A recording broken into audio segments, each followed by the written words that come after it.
Hi everyone, welcome to my last day of my 30 Way Awakening Challenge, day 30. So, today I just wanted to summarize in a way how my challenge has been. I might do another video only talking about my experience of this challenge in general, more condensed, more focused. So now I'll just flow and see whatever comes from for me to share. So what I see about this challenge is that it really supported me to have a schedule and have an intention for 30 days to work on myself, to challenge myself, to do things that I don't do every day, that I have a challenge to do and to establish in my daily life. So when I commit for 30 days, and it can be any amount of days to choose, then it brings this intention to sustain and keep going, even though sometimes I don't feel like, sometimes I feel tired and I want to give up. So I can't, because I committed for 30 days. And it's important for me, this commitment, to show myself that I can, and to be honest with myself, because I always can do the best I can, at least. So this really allowed me to, for 30 days, to just go through whatever I need to go through. The most challenging part was the sitting meditation. It was just something that I didn't practice for a long time. Not for an hour, not organized, 3 times a day at the specific times. So this was the most challenging part for me.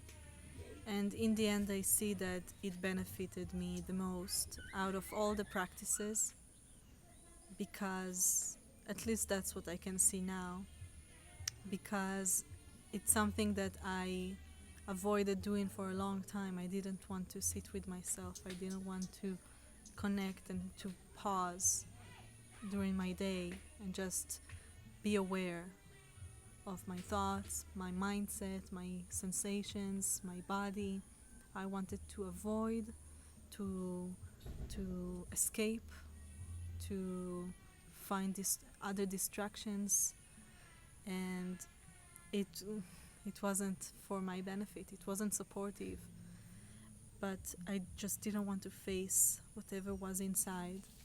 And these 30 days truly gave me a taste of, okay, just be with that, face it, don't run away from it. There's no point.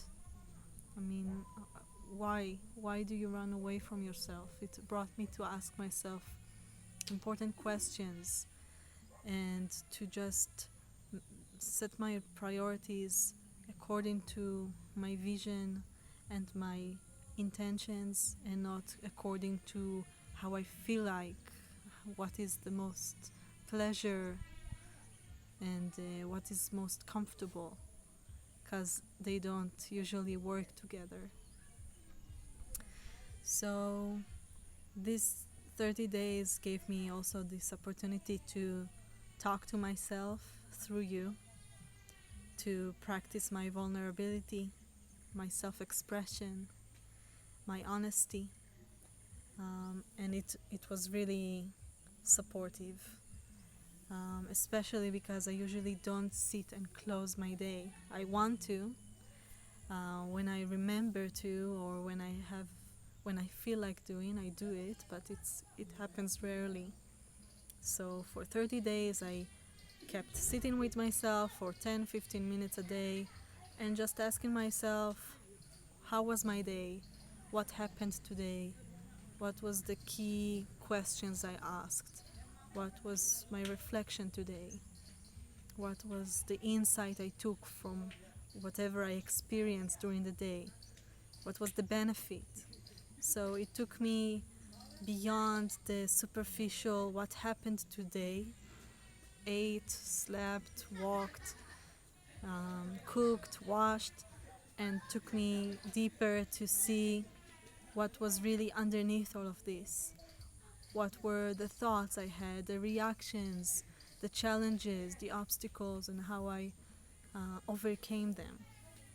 So that was really great, and I do wish to sustain it. I'm not sure in which format, but I see that even just by thinking that someone might be listening to me, it feels like I'm sharing it, and it brings more motivation for me to do it, because I like the attention and because it's just something more committed for me to do than to do it with myself, because we do need support whenever we make a change in our lives or challenge ourselves.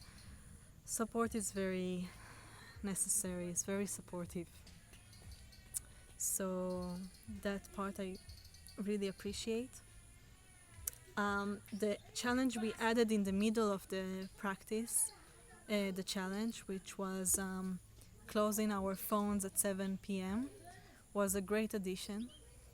Even though it's challenging me, because I do want to use the phone or the computer and finish what I've started, or watch another episode, or whatever I feel like, because this is like dead time for me to watch as much as I can and do whatever I want on the computer, because the day is over and it's not important anymore. But no, it is valuable, because I can have another 2 hours of just focus on myself and doing other things that I didn't have time to, or I just delayed them, like playing the guitar, practicing Spanish, reading a book, whatever I can do without my phone. So that was really beneficial, and I do want to sustain this practice. Other than that, all the other practices we basically did before. The ice baths, I feel like I want to stop for a while, because I have now some aversion to it. I know it's part of any practice, any change we do. There's some aversion, and we don't want to face it anymore. So that's what I feel now. But if Igal takes care of bringing the ice and fill up the pool, then I might just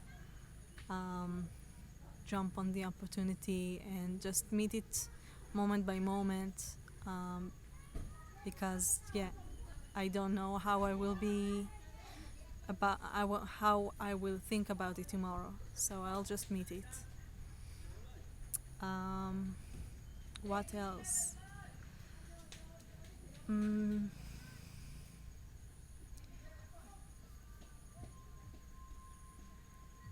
I see that this challenge showed me where I am in my process, in a way to show me that I have a lot of work to do.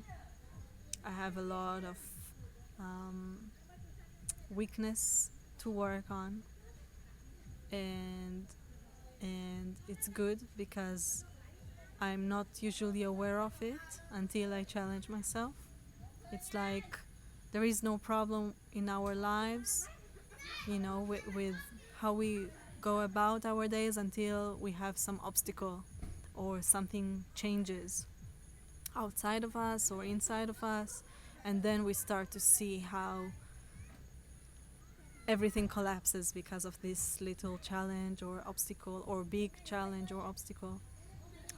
Everything is connected, and suddenly you see how it's hard to deal with this challenge and with life, and this little part I'm so dependent on, that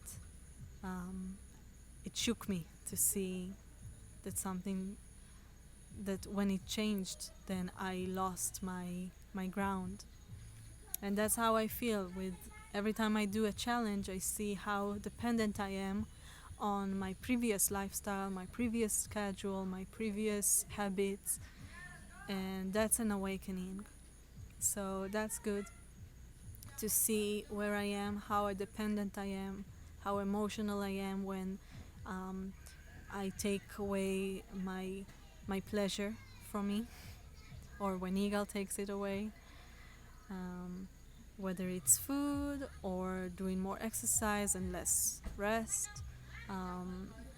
more resting time, less less computer time, all these little changes that become a big change when you look at your day. Then suddenly you see all your priorities are different, all your habits have different timings and lengths, and it's just nice to see how changes affect us, and we usually don't make them, even though they happen. But when they are under our control or above our control, then we just accept them. But we usually don't initiate them until we don't have another choice. So, yeah, I see that I do lack some more time in nature. I became quite dependent on my house, my comfort zone, my concrete, and I don't spend so much time outdoors. I do it when I do my Qigong practice, or now when I'm talking to you, walking barefoot or walking outside. Sometimes I eat outside, but I have many hours during the day that I don't spend outside. And sure, it's hot in the middle of the day, but there are times that I can sit outside and just enjoy nature. Especially here, we have the river and nature all around. Why not? We don't even need to go far to connect to nature. So that's a shame. I see how many of us don't take advantage of the opportunities we have, the conditions we have, and just take it for granted. Yes, so this practice showed me many things, but the video is becoming too long, so I might make another video just pointing out the different aspects of what happened this month. And I want to thank all of you for those who went through all the journey with me, and for those who just joined.